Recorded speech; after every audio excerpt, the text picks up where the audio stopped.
podcast de volta nessa temporada especial sobre essa cultura tão importante que todo mundo gosta, em que a gente tem agora dedicado uma temporada inteira a ela, que é o cacau. Nós estamos em Ilhéus, na Bahia, diretamente da Expo Cacau, primeira feira de negócios dedicada especificamente para essa cultura. E neste episódio, tenho aqui a honra de receber dois produtores de cacau. Dois produtores de referência e que têm portes diferentes. Começando aqui com a Cláudia Sá, está do meu lado, uma grande produtora que tem muita história no cacau, vai falar com a gente daqui a pouco. E o Luciano, que é um pequeno produtor e também tem muita história interessante para a gente compartilhar.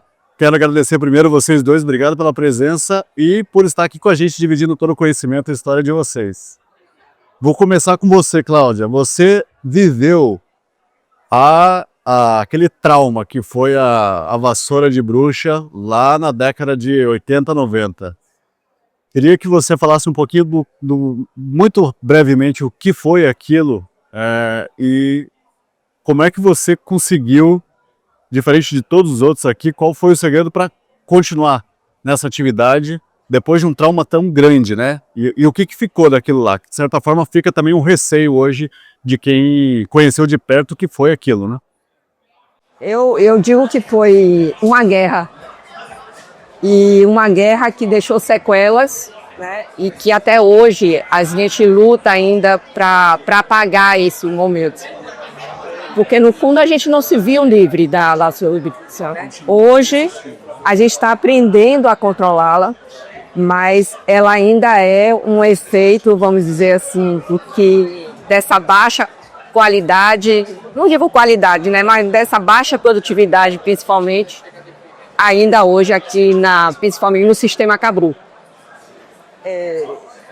Nós não fomos os únicos a passar por isso, nem a lutar contra a vassoura, e também não fomos os únicos sobreviventes. Eu acho que aqui na região tem muita gente que lutou, venceu, muitos saíram e muitos voltaram, mas eu diria que é uma região resiliente, uma região de muitos vitoriosos e muita gente apaixonada. Porque eu digo que não é amor, cacau não é amor, é paixão. Porque amor a gente raciocina ainda, né? E paixão a gente não pensa, vai agindo. Então, eu acho que cacau é isso, né, Luciano? Você é um pequeno produtor, a Cláudia é uma grande produtora. E acho que assim, o que está acontecendo no momento no Brasil, especificamente, né, com essa onda de preços recordes no último ano, muita gente, inclusive, está aqui na feira querendo saber dessa cultura e gente que não conhece da cultura porque quer buscar uma resposta, que é, vale a pena plantar cacau no Brasil neste momento? Vale, claro que vale. Inclusive, nós estamos plantando, criando a área com recursos próprios. 100% recurso próprio. Não estou pegando dinheiro Cláudia, seu, de banco, não. Pegando o meu recurso, tem de investir no cacau. É uma cultura que tem muita liquidez, né? Isso aí é indiscutível. E se você tiver produtividade com custo, inclusive se o preço voltar para o patamar de $5 mil, ainda é um negócio bom. 5, 6 mil dólares, né? É um negócio muito bom. O custo, quando a gente fala, né, vocês estavam comentando aqui agora, um pouquinho antes da gente gravar, da importância de você ter uma boa gestão desse custo, e aí não tem outro caminho que não seja uma produtividade alta para você diluir, vamos de certa forma, esse custo. Vocês acham que é o segredo hoje, o desafio maior da cacauicultura no Brasil, seja aqui na Bahia, no berço do cacau ou em outra região, é ter produtividade? Sim, ser profissional e produtivo. E o profissional significa o quê na prática? Eu acho que profissional, quando eu falo profissional, é você ter gestão profissional. Controle de custo, orçamento, tudo que... Quanto custa? Saber quanto custa. Então eu acho que isso é uma coisa que falta para o produtor de cacau. O antigo produtor de cacau. Porque o cacau foi aquelas coisas, né? Valia ouro. Então quando você diz vale ouro, aguenta certas, vamos dizer assim, certos amadorismo. Então, eu acho que hoje não dá mais. Eu acho que não tem espaço mais para isso. Então, eu acho que tantas instituições moageiras que sempre vêm com cursos, com o próprio Coco Action que está fazendo esse evento, eles têm promovido várias formas de ajudar o produtor. E eu acho que uma das formas mais importantes é a parte de gestão financeira e de negócio. Porque eu acho que aqui existe uma carência. E eu acho que isso é essencial para que a gente suporte as negociações e a cunha das geris de forma mais segura. Né? Me chame, quer complementar? Eu, como agrônomo e consultor em cacau, muitas vezes eu sou mais economista do que agrônomo. É custo. Nenhuma empresa sobrevive sem usando no planejamento de produtos, sem você saber quanto custa seu produto. Se você não sabe quanto custa, você não sabe se o preço está bom ou ruim. E essa conta é fácil de fazer, você acha? Não é difícil, é necessário disciplina. Quando Cláudia fala que perdeu-se na região essa cultura, isso é fato, principalmente nas famílias tradicionais. O avô foi muito eficiente, um desbravador, não sei o quê. O filho, não foi tanto. O neto, hoje não sabe nem quantas plantas tem, desconhece completamente. Era fácil o negócio, né, Luciano? Era muito fácil. E o que mudou, vocês acham? Mudou a maneira de produzir, mudou o clima, mudou Produtividade, mudou preço. e tudo para pior. Para mais difícil. Agora melhorou. Para pior por quê? Não, perguntei para ela, tá pior agora? Ah, tá, entendi. Pior por quê?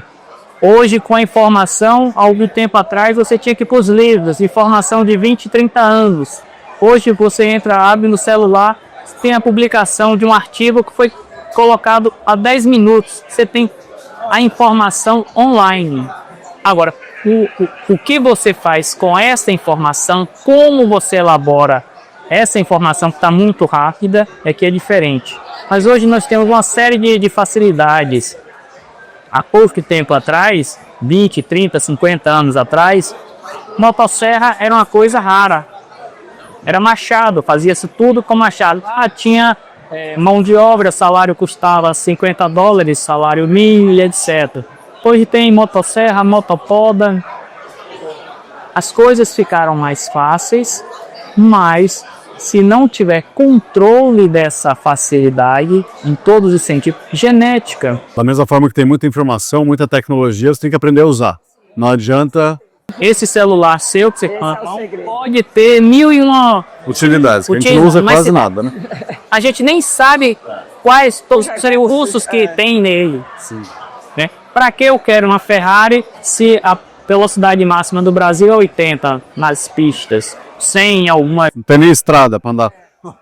Entendeu? Então, vem algumas coisas que é mais de questão administrativa e econômica do que de questão agronômica. Falando de números práticos e termos práticos aqui para um produtor que nos ouve, né? Qual é hoje uma produtividade que vocês consideram saudável? E aí em custo a mesma coisa, assim, quanto que você consegue produzir, qual que é um custo saudável, pensando que essa onda de cacau a $9.000 aí não é eterna e talvez... Vai passar. Exatamente. É uma onda. É uma onda. Eu diria para o produtor do sul da Bahia, que é onde nós estamos, porque as áreas não tradicionais já começaram de outra forma. Mas para Cabruco, principalmente, que eu acho que é o grande entrave que a gente tem. Com a produtividade que a gente tem hoje, de 22 arrobas por hectare, média, não é possível sobreviver. Ele pode sobreviver agora, pode ter sobrevivido quando o preço estava de $9.000, $8.000, agora está 7 e pouco, né? Ele ainda vai sobreviver. Mas isso não vai ter assim. Mas que não é sustentável, porque o próprio consumidor de chocolate está demonstrando a incapacidade de absorver esse preço. Então, se ele está demonstrando isso, não adianta lutar contra a corrente. Vai haver um ajuste. E Às vezes as pessoas ficam chateadas porque eu falo isso, mas eu acho que a gente precisa ter o pé no chão. E se a gente ama e é apaixonado pelo cacau, eu acho que a gente tem que entender que com essa produtividade a gente não tem como continuar. Então, o foco tem que ser aumento de produtividade. Qual é o ideal? O ideal, na conta que eu faço, seriam 60 arrobas, para você ter uma tranquilidade de oscilação. Se você quer, de fato, ganhar dinheiro, investir e aumentar, tem que ser 80 arrobas por hectare. É difícil? Não, é trabalhoso, não é de uma hora para outra, é de médio ou longo prazo, mas a gente tem que entender que o preço não vai sustentar a baixa produtividade. Que esse é o recado seu daí.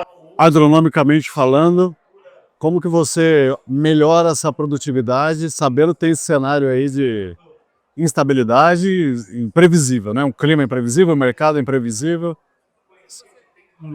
Eu falo de uma forma bem simplista, e a gente vamos preocupar com o que a gente domina. Esse ouço mercado de commodities. Eu não me preocupo aqui na cidade.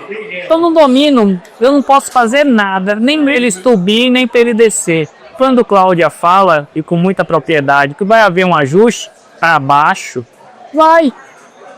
Agora, o que é que eu domino? Nutrição, manejo, controle de praga, luz, produtividade. Isso aí eu domino, eu preciso melhorar. Número de plantas.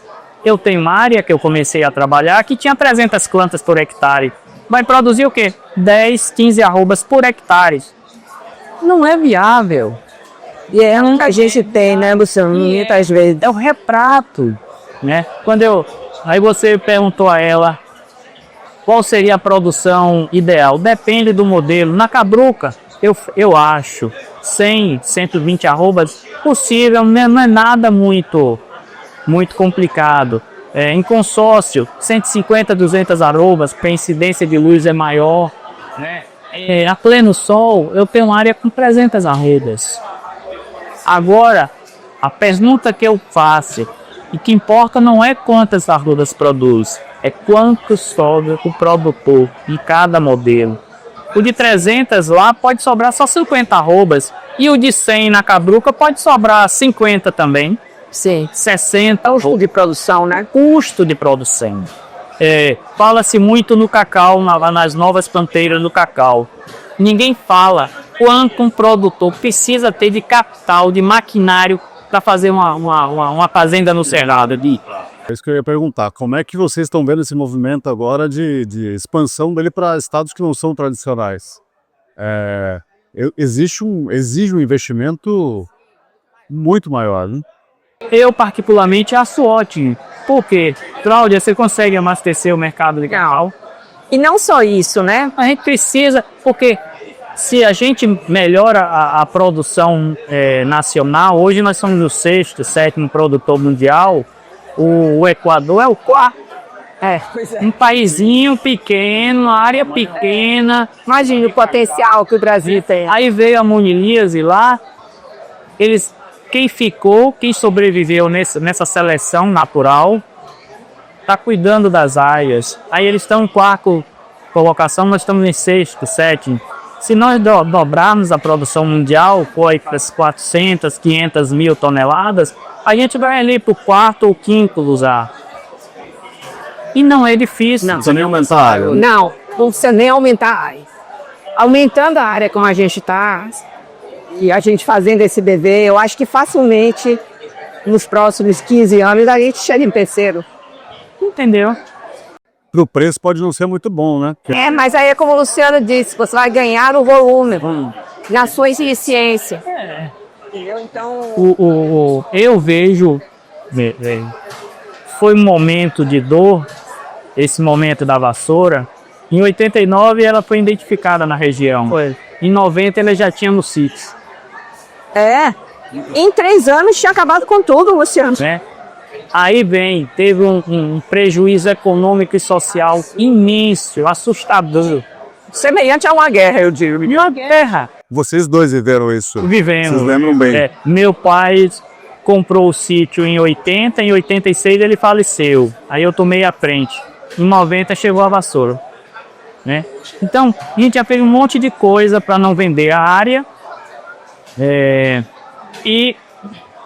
Mas hoje eu vejo toda a tecnologia gerada de clone, enxertia, seleção de plantas que Cláudia, no nome do grupo Cantagalo, sempre tem que ser referenciada, veio por causa disso. Senão, nós estaríamos praticando a cacauicultura de 200, 300 anos atrás. O preço Toda dificuldade foi, né? O preço não foi. A parte boa, né? Vamos dizer assim, do que teve. É o aprendizado, né? Tem gente que não aprende, mas tem gente que aprende e faz diferente. Quem aprende pelo amor, aprende pela dor. Eu gostaria de aproveitar o gancho que você falou sobre o que é que a gente acha das novas áreas. Eu, particularmente, acho super importante o cacau expandido do jeito que está sendo expandido. Porque nós, o Cantagalo, a gente produz polpa de cacau há mais de 20 anos. E há 10 anos a gente começou a produzir também o mel de cacau. E eu já bati em várias indústrias, porque eu acho 2 produtos fantásticos. Não só de sabor, mas também por questões de saúde mesmo, né? São produtos maravilhosos, antioxidantes, energéticos. Então, tudo de maravilhoso tem nesses produtos. Eu vou lhe dizer, toda a indústria que eu bati na porta ficaram loucos com esse produto. O problema é que eles não lançam o produto porque a gente não tem escala. Vai lançar e vai acabar, né? Vai ser uma... Assim, quando eu falei da nossa produção, que é considerada grande, ele atenderia metade de São Paulo, ou nem metade de São Paulo.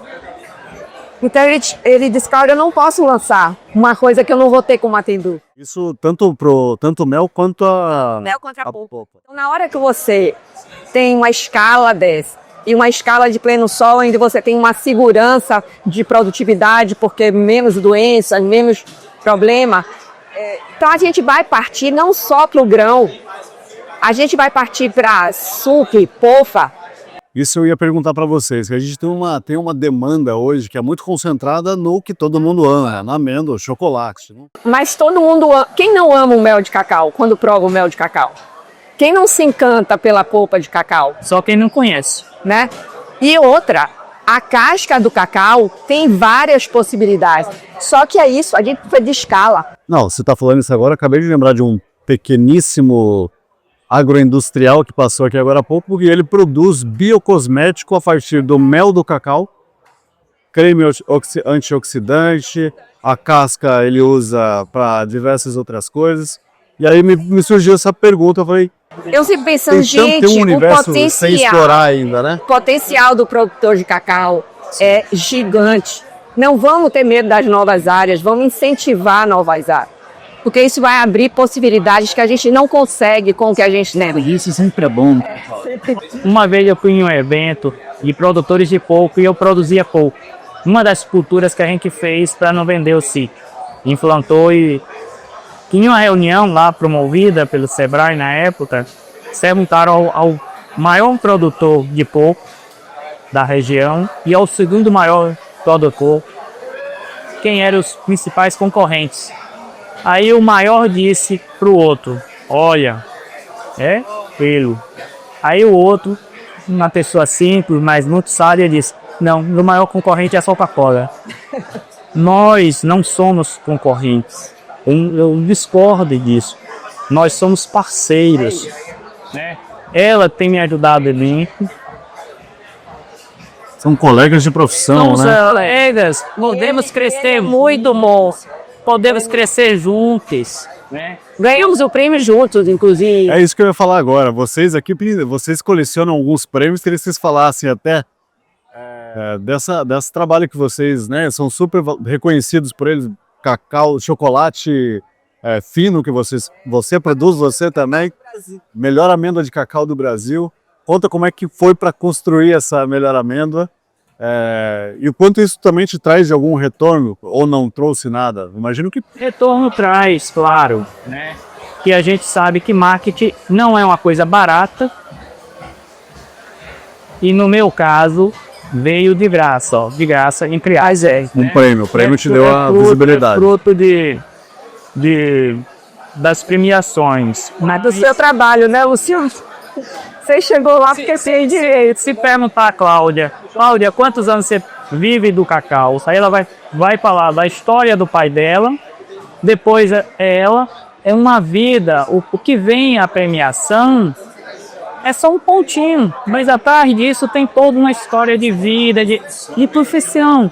A alegria é o reconhecimento, né, Luciano, que às vezes não vem. Então tem aquela coisa bacana. Eu vi recentemente um alpinista brasileiro dizendo ele escalou o Everest e ficou 38 minutos no cume, naquele momento de êxtase, né? Como topo do mundo. Aí quando ele desce, ele sim, mas eu levei 7 anos planejando, me preparou uma vida.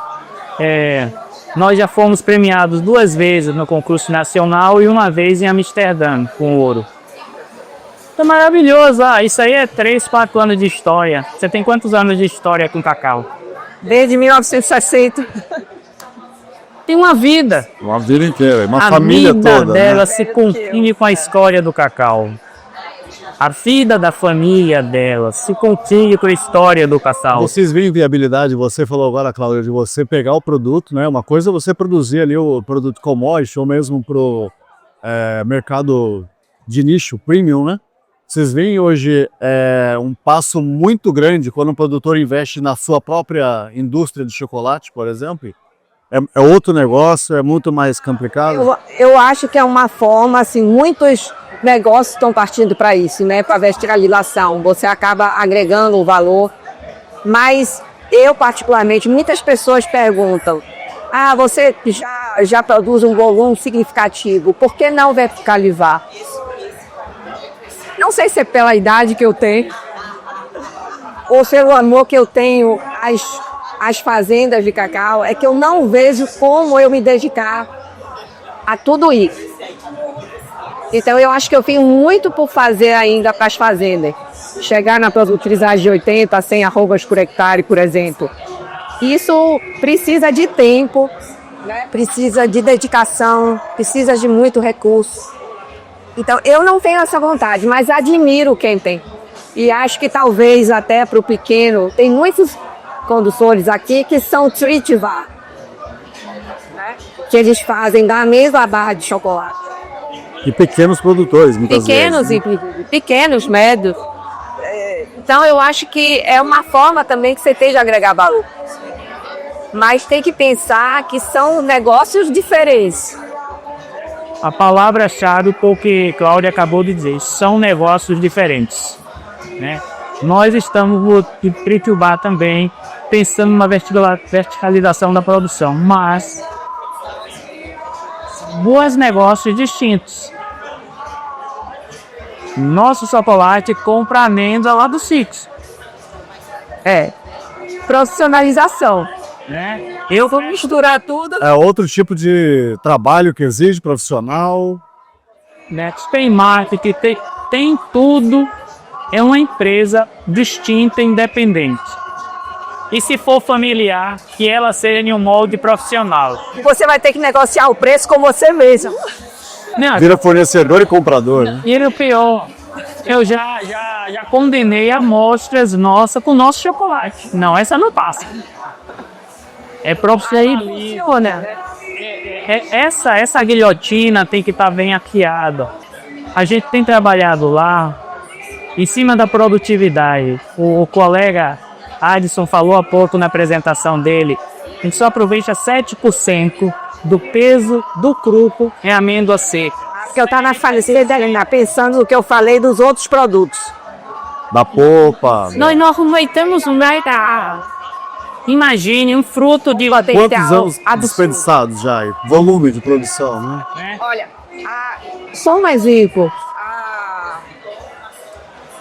A que a gente chama Sibira, que também é chamada de placenta. Eu fiz um estudo com elas na Unicamp.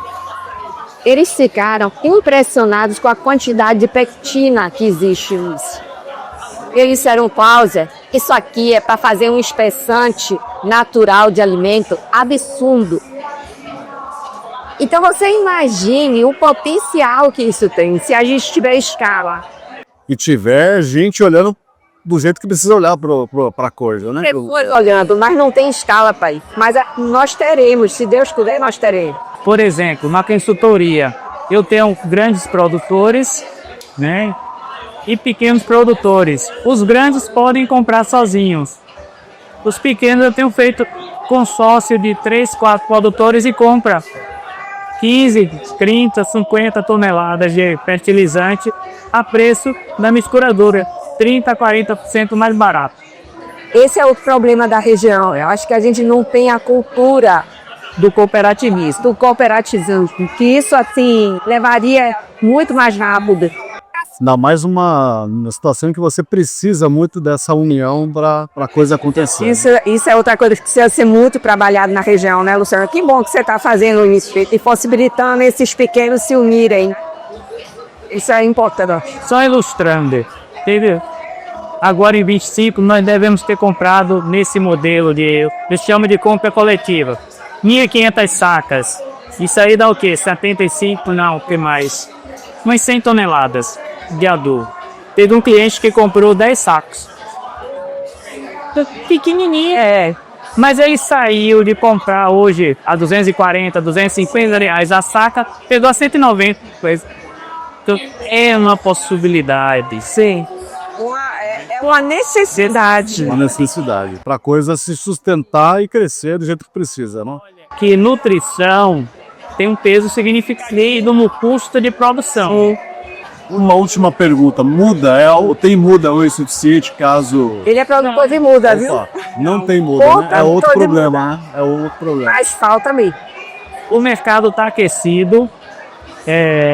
Tem alguns viveiros grandes, profissionais, industriais, mas o processo se for enxertia, é que não vai entrar muito, porque senão seria um via de conversa. É um modelo que ainda passa por muita mão de obra. O destaquia já é um processo bem mais rápido. Problema, os dois têm. Mas tudo na vida tem vários riscos, né? O importante é ter entusiasmo e continuar, né? Interrompendo. Muda para o pequeno, ele pode produzir a muda dele. O problema é muita quantidade. O problema é muita escala, muita coisa. A gente está Um grande problema isso. Não, mas por exemplo, eu sofri isso agora. A gente está indo para Barra, Espanha, experimentar uma área lá. Eu tenho um primo que tem fazenda e ele vai se tornar meu sócio nesse projeto. Vamos começar com 100 hectares. Na verdade, são 110 hectares. Eu queria plantar esse ano, não tive muda. Só vou plantar em fevereiro. Então, assim, é um problema. Antecipado, não? Tem que pagar antecipado. Senão não vai. É um problema para as grandes áreas que têm projetos de expansão. Como o Luciano disse, o pequeno, como ele mesmo orienta o pequeno produtor dele de montar um pequeno viveiro, né, ou de atender os clientes dele com um viveiro desse. Esse consegue, mas para essas pessoas que querem fazer grandes áreas, hoje é um freio. Grandes viveiros já estão com o projeto de duplicar, por exemplo, a produção. E tem aí um déficit de 3 ou 4 anos de represamento de mudas. Eu falo de milhões de mudas, não é? Mas isso não significa que não vale a pena plantar. E aí, voltando a pergunta. Só que você não vai conseguir na velocidade que gostaria, né? Eu tenho um cliente que está estudando a possibilidade em 500 hectares. O problema dele de implantar, o problema dele não é econômico, é Buda. E assim a gente encerra esse episódio com esse desafio estrutural. Queria agradecer Luciano e Cláudia Sá, muito obrigado pela participação de vocês. A gente segue nessa temporada de Globo Ruralcast especial Cacau e Cultura e eu espero te encontrar no próximo episódio. Até mais!